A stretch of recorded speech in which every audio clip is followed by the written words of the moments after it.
Sebelumnya, di Dr. Stone, pertempuran Senku melawan Zeno mencapai puncaknya. Rencana Senku yang ingin membatukan seluruh dunia berhasil dijalankan dan mengakhiri pertempuran yang panjang ini. Semua orang benar-benar membatu tanpa terkecuali, baik dari pihak Senku, penduduk desa Ishigami, serta penduduk Pulau Harta, semuanya dibatukan. Setelah beberapa tahun berlalu, Suika terbangkit sesuai dengan rencana. Botol cairan pembangkit yang diletakkan di atas patungnya pecah karena kerasnya suara guntur yang menyambar. Begitu terbangkit, Suika langsung berusaha membebaskan teman-teman yang membatu. Butuh 7 tahun baginya untuk membuat satu botol cairan pembangkit. Orang yang dipilih untuk dibangkitkan pertama adalah Senku. Lalu dengan bangkitnya Senku, cairan pembangkit bisa dengan cepat dibuat. Tak butuh waktu yang lama, seluruh anggota tim berhasil dibangkitkan kembali. Kemudian Senku membangkitkan Zeno dan mengajaknya bekerja sama untuk melawan Wyman. Zeno yang tadinya ingin menguasai dunia, akhirnya bersedia bergabung dengan Senku untuk mengalahkan dalang utama di balik pembatuan dunia. Kedua ilmuwan jenius itu bersatu untuk tujuan yang lebih besar. Mulailah mereka mengerjakan proyek pesawat luar angkasa untuk menuju ke bulan untuk menemui Wyman. Dr. Stone Science Future Final. Tim penambang mulai ditugaskan untuk mencari logam-logam yang dibutuhkan. Kebetulan, di Amerika Selatan ini tersedia semua bahan yang mereka cari. Tidak salah jika tempat ini dijuluki sebagai Stone Sanctuary atau Tanah Suci Pertambangan. Semua logam harus dimanfaatkan dengan baik, termasuk logam-logam bekas kapal Perseus. Kapal yang terbengkalai selama 7 tahun itu sudah hancur dan tenggelam di lautan. Logam-logamnya diambil, lalu diolah kembali hingga menjadi baja anti karat yang biasa dikenal dengan sebutan stainless steel. Baja ini sangatlah berguna untuk berbagai macam hal. Tidak hanya untuk industri permesinan, tapi juga bisa untuk kaleng makanan dan alat-alat dapur. Di tangan dua ilmuwan jenius, baja-baja tersebut diubah menjadi sesuatu yang menakjubkan. Zeno mengolahnya menjadi mesin dan Senku menyulapnya menjadi kapal baru. Sebuah kapal modern bertenaga mesin dan berbadan logam yang diberi nama New Perseus. Kapal baru mereka ini tidak lagi memakai minyak sebagai bahan bakar. Kapal ini memakai biofuel atau bahan bakar hayati yang terbuat dari sampah organik. Sisa-sisa makanan dan berbagai macam kotoran diubah menjadi gas, kemudian diolah lagi menjadi bahan bakar cair. Dengan adanya kapal baru ini, Senku dan kawan-kawan bisa kembali melakukan penjelajahan. Mereka masih harus berkeliling untuk mencari bahan-bahan yang dibutuhkan untuk melakukan pendaratan di bulan. 3 tim dibentuk dengan tugasnya masing-masing. Tim pengembangan mesin roket, tim produksi cairan pembangkit, dan tim penjelajah yang sekarang sedang berlayar ini. Lalu di suatu malam, di tengah-tengah perjalanan, Senku menangkap gelombang radio yang berasal dari bulan. Wyman mengirim sebuah pesan yang berbunyi, "Do you wanna die?" Tentu semuanya sangat terkejut ketika mendengar pesan tersebut, namun mereka masih bersikap tenang. Mereka mencoba membalas pesan tersebut dengan bahasa yang damai dan tanpa provokasi. Akan tetapi, semuanya diabaikan. Dan bahkan, sinyal dari bulan langsung menghilang tak lama kemudian. Gen, sang ahli komunikasi, menyimpulkan beberapa hal atas kejadian ini. Wyman sangat percaya diri dengan kekuatannya. Dia sama sekali tidak merasa terancam dengan perkembangan Senku dan kawan-kawan. Karena sangat yakin dengan kuasanya, Wyman akan membiarkan Senku dan kawan-kawan dan dengan sabar menunggunya di bulan. Senku pun dengan yakin melanjutkan perjalanannya. Tujuan pertama adalah Barcelona yang ada di Spanyol. Di sana mereka hendak mencari fluorit, sebuah mineral langka yang berwarna hijau berkilauan. Setelah melakukan perjalanan selama 1 minggu, tibalah mereka di Barcelona. Hanya 1 minggu saja waktu yang diperlukan dari Amerika Selatan menuju ke Barcelona. Ini adalah berkat mesin modern yang terpasang di kapal Perseus baru. Jika mereka menggunakan kapal Perseus lama, perjalanan ini akan memakan waktu 40 hari. Tujuan utama mereka memanglah mencari fluorit, namun di sepanjang perjalanan, mereka tentu tidak bisa mengabaikan sumber daya lain. Di tanah Barcelona ini, terdapat biji zaitun yang sangat melimpah. Biji-biji tersebut kemudian ditumbuk dan diambil minyaknya. Jadilah minyak zaitun yang sangat berguna untuk masakan-masakan Eropa. Sebagai chef papan atas, Francois membuatkan hidangan yang super nikmat untuk semua orang. Makanan yang lezat tidak hanya memuaskan perut yang lapar, tapi juga meningkatkan semangat untuk melawan dunia. Mereka juga membangkitkan warga lokal dan menyuguhi mereka dengan makanan yang tidak asing di lidah. Terbentuklah ikatan persahabatan antara Senku dan kawan-kawan dengan warga Spanyol. Makanan yang lezat menjadi media pengikat yang mempersatukan mereka semua. Gracias, gracias, comida deliciosa. El siempre foliemos. Setelah membangkitkan ratusan warga lokal, mulailah mereka menambang fluorit. Mineral tersebut bisa dimanfaatkan untuk banyak hal, salah satunya yaitu menjadi lensa pada teleskop. Dengan teleskop ini, mengintai bulan dari bumi bukanlah mustahil lagi. Usai menyelesaikan urusan di Spanyol, Senku dan kawan-kawan berlanjut menuju ke destinasi berikutnya, yaitu India. India terkenal dengan orang-orang yang ahli dalam matematika. Namun di saat yang sama, India juga terkenal dengan kejorokannya. Mandi tai sapi sudah menjadi keseharian di sana. Memang tidak salah jika India dijuluki sebagai negara maju dan mundur di saat yang bersamaan. Jarak dari Spanyol menuju ke India sangatlah jauh. Untuk menghemat waktu dan bahan bakar, mereka berencana melewati Terusan Suez. Terusan Suez adalah jalur air buatan yang berada di Mesir dan menghubungkan Laut Mediterania dan Laut Merah. Sederhananya, ini adalah jalan pintas untuk kapal yang memangkas jarak sejauh ribuan kilometer dari Eropa ke Asia tanpa harus memutari benua Afrika. Dengan melewati terusan ini, Senku dan kawan-kawan bisa memotong jarak yang awalnya 20.000 km menjadi 9.000 km saja. Namun di dunia yang sekarang, terusan Suez sudah tertutup karena terbengkalai selama ribuan tahun. Tapi bukan Senku namanya jika tidak bisa mengatasi hal ini. Jika jalan tertutup, ya tinggal diterobos saja. Terobos saja lancing! Dia merubah miniatur roket yang tadinya untuk contoh pesawat luar angkasa menjadi rudal balistik Iran. Rudal itu pun diluncurkan dan berhasil meledakkan penghalang yang menutup terusan Suez. Dengan terbukanya jalan pintas tersebut, tim penjelajah bisa langsung menuju ke India tanpa harus memutari benua Afrika.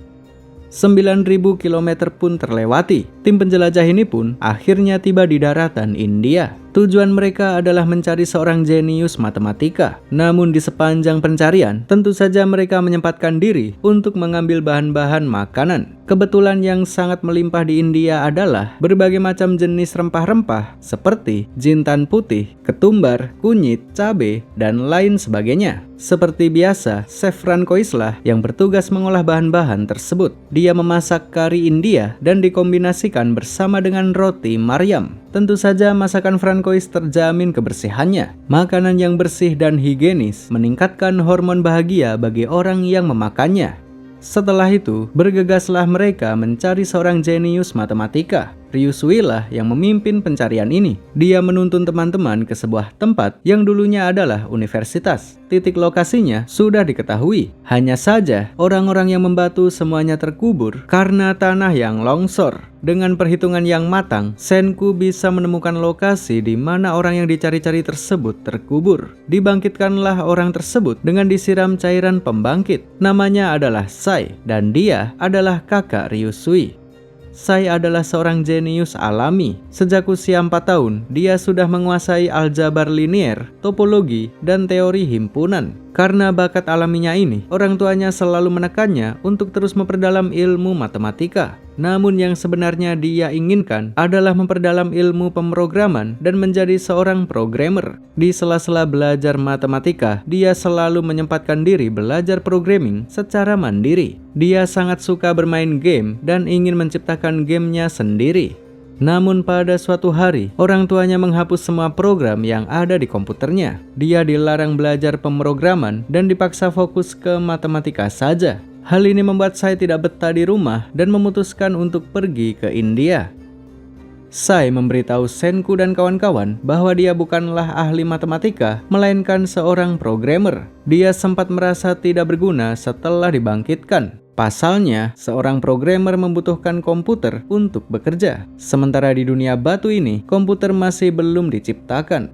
Sai pun merenung di kamar, memikirkan kontribusi apa yang bisa dia berikan dengan kemampuannya. Kemudian tiba-tiba saja, rangkaian program komputer muncul di kepalanya, lalu dia tuliskan secara manual di tembok kamar. Setidaknya inilah yang bisa dia lakukan untuk memberikan kontribusi nyata. Jika belum ada komputer, tulis saja dulu programnya dengan alat seadanya. Senku bertanya, program apa yang baru saja ditulis oleh Sai? Sai menjawab bahwa ini adalah program untuk game Dragon Quest.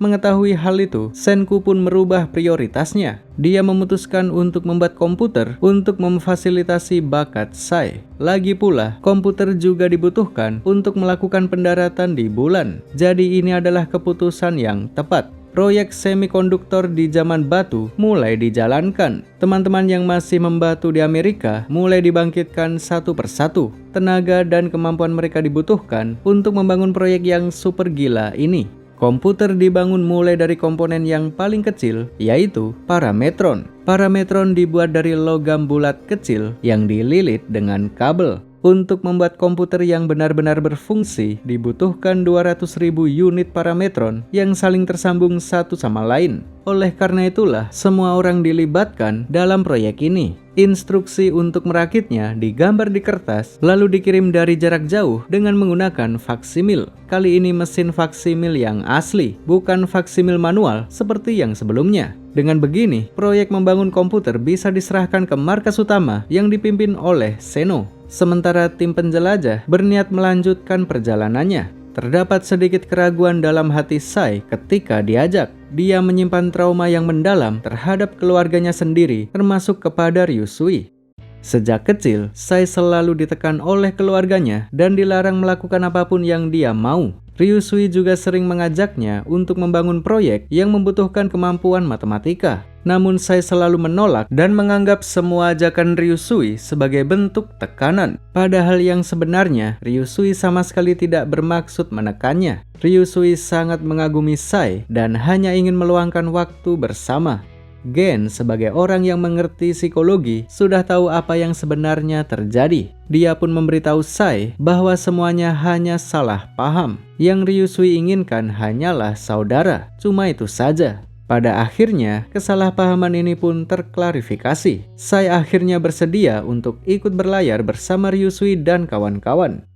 Tim penjelajah pun pergi meninggalkan daratan Jorok, India. Sambil terus berlayar, Senku memberikan komando untuk membangun komputer kepada teman-teman di Amerika. Langkah demi langkah digambar di kertas dan dikirim melalui faksimil. Setelah membuat parametron, selanjutnya mereka akan membuat random access memory atau disingkat RAM. Senku akan menggunakan magnet sebagai media penyimpanan karena adanya keterbatasan bahan untuk membuat semikonduktor. Tidak tanggung-tanggung, sebanyak 30 juta unit magnet dicetak lalu disambungkan satu persatu. Jadilah sebuah mesin penghitung sederhana, yaitu kalkulator. Ini adalah prototipe. Untuk merubah benda ini menjadi komputer, masih dibutuhkan beberapa proses lagi. Proses pembuatan komputer akan diserahkan ke kota Jagung. Proses untuk membuat mesin roket diserahkan kepada Seno. Sementara Senku beserta tim penjelajah akan membuat badan pesawat luar angkasa. Badan pesawat dibuat dari aluminium yang ringan. Untuk itulah mereka menuju ke Australia. Di sana terdapat batu bauksit yang merupakan bahan baku utama untuk membuat aluminium.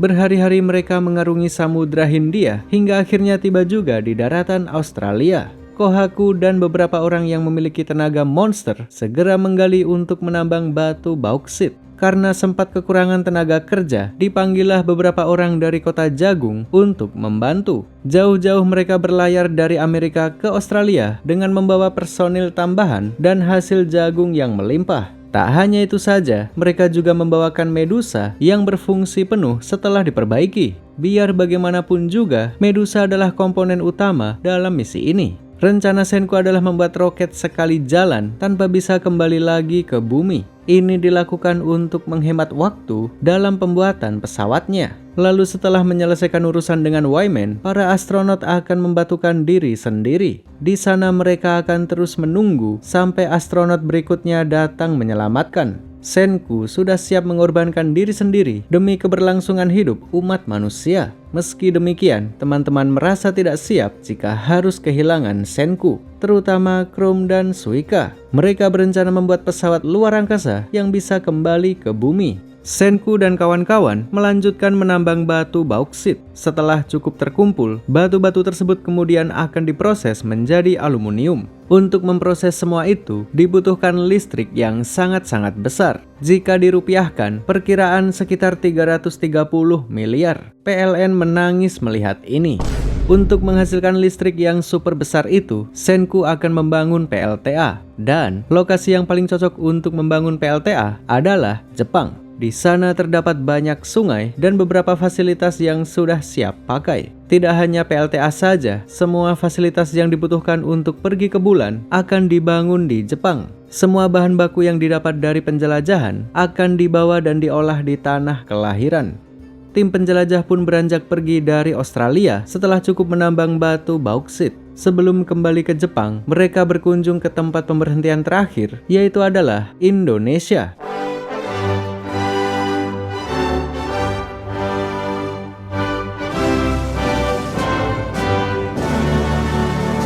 Tanah surga yang dipenuhi dengan sumber daya alam dan belum terkotori dengan pejabat bangsat.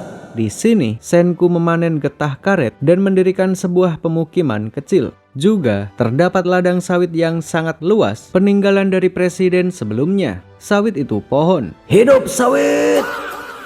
Namun, Senku tidak mengambil sawit-sawit tersebut karena tidak berguna. Dia lebih memilih padi liar yang tumbuh secara natural di tanah surga ini. Padi-padi yang tersedia hanya sedikit dan tidak cukup untuk semua orang. Oleh karena itulah, Senku mengembangkan sawah dan menanam padi sebanyak apapun yang dibutuhkan. Senku juga membangkitkan warga-warga lokal dan bersama-sama membangun tempat ini. Satu orang dibiarkan membatu karena dianggap tidak perlu. Beberapa alat diciptakan agar bisa menanam padi secara otomatis. Tidak ada waktu khusus untuk bertani karena wilayah ini berada tepat di bawah garis khatulistiwa. Tidak ada musim dingin yang menyebabkan turunnya salju, sehingga Senku bisa menanam dan memanen sebanyak 3 kali dalam setahun. Di tanah ini, apapun yang ditanam pasti akan tumbuh, benar-benar tanah surga. Beras pun berhasil didapatkan. Seperti biasa, Chef Francois segera mengolahnya menjadi makanan yang super lezat. Dengan adanya nasi, kali ini dia memasak masakan Jepang seperti onigiri dan sushi. Makanan tersebut membuat semua orang terenyuh karena teringat akan kampung halaman. Urusan di Indonesia telah selesai. Kini saatnya bagi mereka untuk kembali ke Jepang. Setelah bertahun-tahun menjelajah dunia, akhirnya pulang juga mereka ke tanah kelahiran. Tak lupa mereka membangkitkan teman-teman yang telah lama membatu. Setelah semua orang terbangkit, saatnya mereka membangun infrastruktur yang dibutuhkan. Di Jepang inilah semua fasilitas final akan dibangun. Dimulai dari pembangkit listrik. Sudah ada bendungan yang dikerjakan oleh teman-teman di saat Senku berada di Amerika. Kemudian dipasanglah sebuah generator listrik, lalu digerakkan dengan aliran air yang deras, dan jadilah sebuah PLTA. Kini dengan adanya listrik dalam jumlah besar, dibuatlah beberapa peralatan elektronik yang dirasa perlu. Dimulai dari TV. Televisi bukan hanya berfungsi sebagai hiburan saja, tapi TV juga bisa menyampaikan pesan ke banyak orang sekaligus. Istilahnya media massa. Semakin banyak orang yang dibangkitkan, semakin sulit juga untuk menjaga ketertibannya. Karena setiap orang memiliki sifat yang berbeda-beda. Oleh karena itulah, media massa dibuat untuk menyatukan hati semua orang. Semua orang harus bersatu jika ingin menghentikan dominasi Y-Man.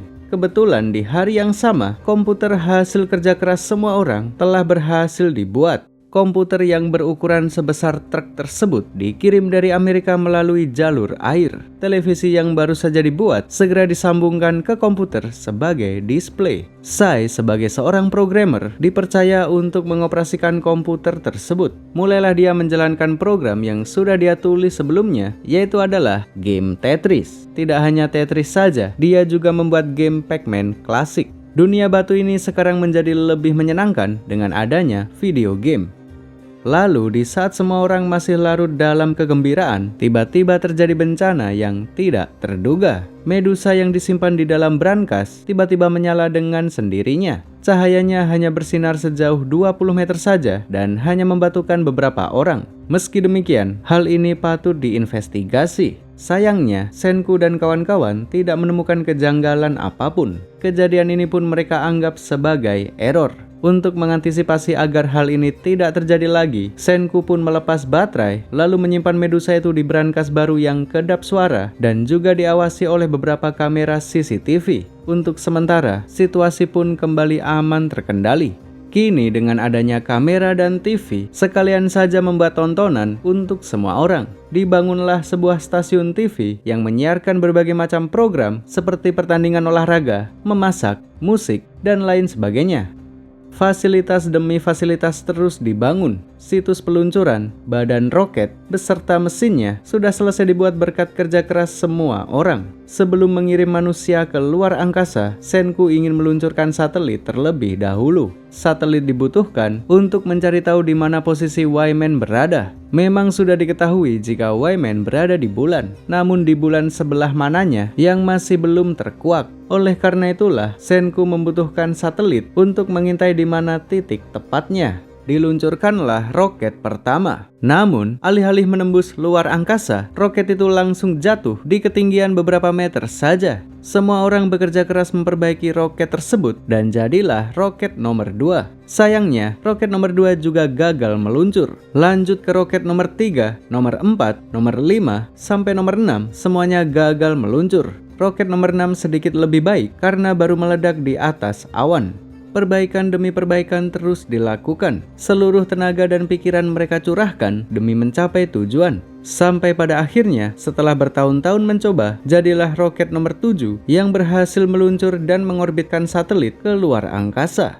Kini dengan adanya satelit, mereka bisa memantau bulan dengan lebih jelas. Lalu setelah beberapa lama mengamati, ditemukan noda hitam di suatu titik di bulan. Sudah jelas bahwa itu adalah Y-Man. Dengan diketahuinya posisi Y-Man, sekarang Senku bisa fokus mengembangkan roket yang bisa dinaiki para astronot. Senku tetap pada rencana awal, yaitu membuat roket sekali jalan. Sementara Chrome dan Suika ingin membuat roket pulang pergi. Karena perbedaan pendapat, dibukalah sebuah voting. Semua orang diminta untuk memilih antara roket sekali jalan ataukah roket pulang pergi. Dan hasil voting menunjukkan bahwa semua orang menginginkan roket pulang pergi. Membangun sebuah roket pulang pergi tentunya jauh lebih rumit dari roket sekali jalan. Pengerjaannya bisa memakan waktu bertahun-tahun. Semua orang tahu dan tidak keberatan dengan semua itu. Mau berapa lama pun tak menjadi masalah asalkan semuanya selamat. Proyek ini pun disepakati dan mulai dikerjakan. Proyek yang super ambisius ini tentunya membutuhkan kerjasama dari semua orang di dunia. Dan agar bisa terhubung dengan semua orang di dunia, Senku berencana membuat internet. Dibuatlah kabel yang tahan air, lalu ditenggelamkan ke dasar laut. Kabel-kabel tersebut dibentangkan ke seluruh dunia dan terciptalah koneksi internet. Kini dengan adanya internet, Senku dan Seno bisa berdiskusi dengan para insinyur dari berbagai belahan dunia melalui video call. Orang-orang cerdas tersebut saling bekerja sama untuk memulihkan dunia. Masing-masing mengemban tugas untuk membuat komponen yang dibutuhkan untuk membangun pesawat luar angkasa. Dengan melibatkan seluruh dunia, proyek super ambisius ini bisa dikerjakan dalam waktu yang relatif singkat. Kemudian diadakanlah sebuah pemilihan siapa saja astronot yang akan dikirim ke bulan. Untuk sementara, calon kandidat yang terpilih adalah Ryusui sebagai pilot, Senku sebagai ilmuwan, dan Tsukasa sebagai petarung. Namun formasi ini masih belum pasti. Masih ada kandidat lain dengan kemampuan yang mumpuni yang harus dipertimbangkan. Untuk posisi pilot, Ryusui merasa ada yang lebih hebat darinya, yaitu adalah Stanley. Pertempuran mereka di masa lalu sudah cukup membuktikan bahwa Stanley memanglah lebih hebat. Dengan berbesar hati, Ryusui pun memberikan posisinya kepada Stanley. Untuk posisi ilmuwan tetap diisi oleh Senku, karena Seno sebagai ilmuwan yang sama-sama cerdas memilih untuk tetap di bumi dan mengurus hal lain. Untuk posisi petarung, Tsukasa memutuskan untuk mengundurkan diri lalu memberikan posisinya kepada Kohaku. Kemampuan Kohaku dinilai bisa menyamai Tsukasa. Terlebih lagi, berat badan Kohaku yang ringan bisa mengurangi beban pesawat yang cukup signifikan. Jadi dialah kandidat sempurna untuk mengisi posisi petarung. Dua peralatan khusus juga dibuat untuk menghadapi Y-Man di bulan. Yang pertama adalah jam tangan yang berisi cairan pembangkit di dalamnya. Yang kedua adalah senapan peluncur granat yang dilengkapi dengan jaring. Dua peralatan ini didesain khusus untuk menghadapi Medusa. Seluruh persiapan untuk menuju ke bulan akhirnya selesai dibuat. Sebelum menjalankan misi terakhir, Senku menyempatkan diri untuk membuat barang-barang yang diminta oleh teman-teman. Mesin cuci, kamera film, sampai dengan handphone touchscreen akhirnya tersedia di zaman batu ini. Namun handphone tersebut berukuran besar dan masih menggunakan komputer sebagai mesin utama. Setidaknya HP tersebut berfungsi penuh dan membuat Taiju sebagai pemintanya sangat bahagia.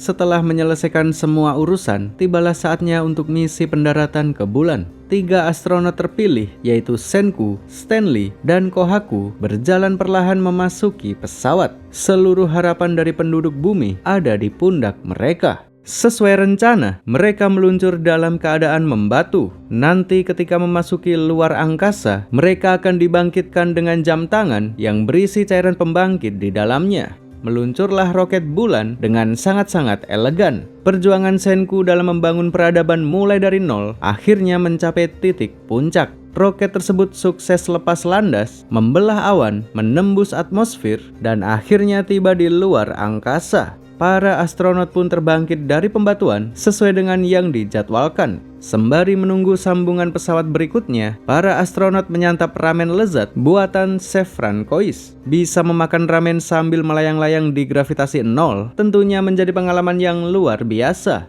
Disinilah kemampuan Stanley dibutuhkan. Sebagai pilot, dia dipercaya untuk menyambungkan bagian-bagian pesawat dengan presisi. Unit 2 dan unit 3 berhasil disambungkan dengan baik. Lalu pada unit keempat terdapat kejutan yang tidak disangka-sangka. Ryusui berada di dalamnya dan berhasil menyambungkan roket nomor 4 sendirian. Tak lama kemudian datanglah unit terakhir yang merupakan mesin pendorong roket. Kini semua bagian pesawat sudah tersambung sempurna. Saatnya menyalakan mesin dan meluncur ke bulan. Tim yang ada di bumi juga bekerja keras untuk memberikan navigasi melalui gelombang radio.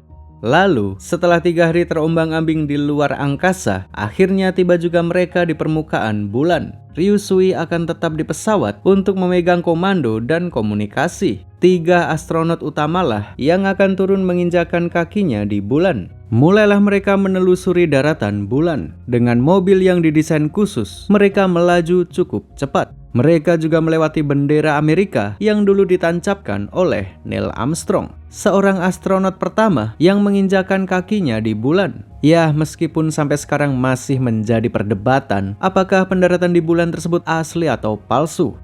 Tak lama kemudian, tibalah mereka di tempat Wyman berada. Secara mengejutkan, sosok yang melumpuhkan seluruh dunia tersebut ternyata bukan manusia, melainkan Medusa itu sendiri. Ternyata Medusa bukanlah benda mati. Mereka adalah entitas yang mampu berpikir, bisa berkomunikasi, dan memiliki ambisi. Noda hitam yang terlihat di bulan adalah gerombolan Medusa yang tidak terhitung jumlahnya. Juga, Medusa yang Senku bawa dari bumi bergerak dengan sendirinya dan bergabung dengan gerombolan tersebut. Gerombolan Medusa ini juga merupakan individu yang berbeda-beda. Mereka memiliki visi yang berbeda dan terkadang saling berdebat satu sama lainnya. Terjadilah sebuah diskusi antara Senku dan para Medusa, lalu terungkap apa yang sebenarnya mereka inginkan. Tujuan Medusa membatukan seluruh bumi ribuan tahun yang lalu adalah untuk memelihara umat manusia. Mereka tahu bahwa manusia suatu saat pasti akan mati. Jadi mereka menawarkan kehidupan abadi dengan cara membatukannya.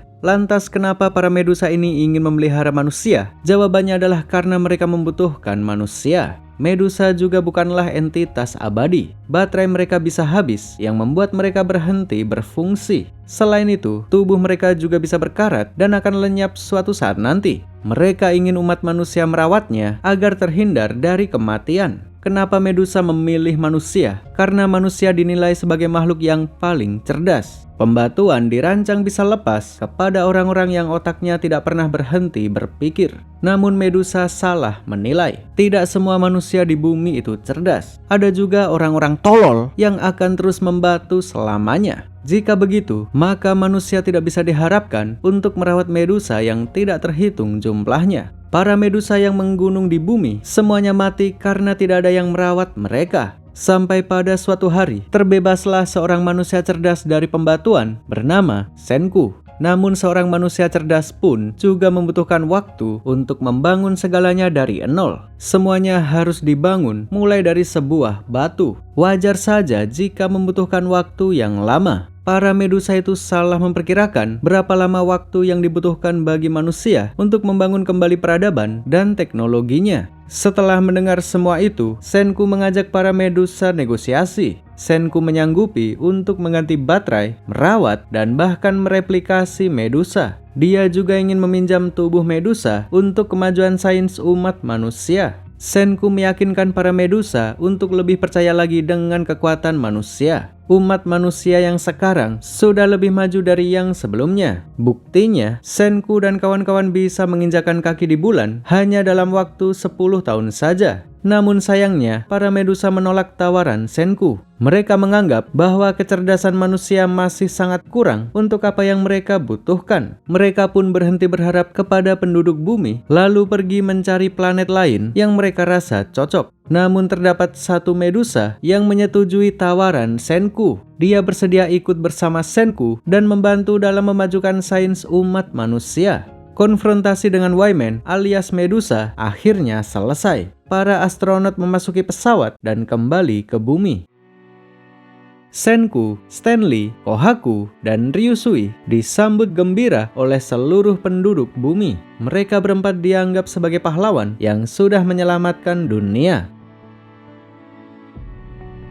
Beberapa tahun berlalu semenjak kepulangan para pahlawan. Peradaban dunia sedikit demi sedikit kembali seperti sedia kala. Masing-masing orang terus berkontribusi dengan kemampuannya. Tidak ada yang berhenti bekerja semenjak hari itu, terutama tim ilmuwan. Senku dan kawan-kawan berada di laboratorium khusus dan sedang sibuk membangun mesin waktu. Sebuah proyek yang paling ambisius, melebihi proyek-proyek sebelumnya. Jika bisa kembali ke masa lalu, Senku bisa mencegah tragedi pembatuan dunia yang terjadi ribuan tahun yang lalu. Jika berhasil, maka semuanya akan selamat. Medusa yang menggunung akan selamat, manusia yang membatu sampai meninggal juga akan selamat, dan yang paling penting, 6 astronot legendaris, termasuk ayah Senku, juga akan selamat. Sampai di sini, Dr. Stone tamat dan masih akan bersambung. Mungkin maksudnya anime ini tamat di sini, tapi akan ada anime baru yang akan melanjutkan kisah Senku dalam membangun mesin waktu, semacam seperti Naruto yang dilanjutkan dengan Boruto.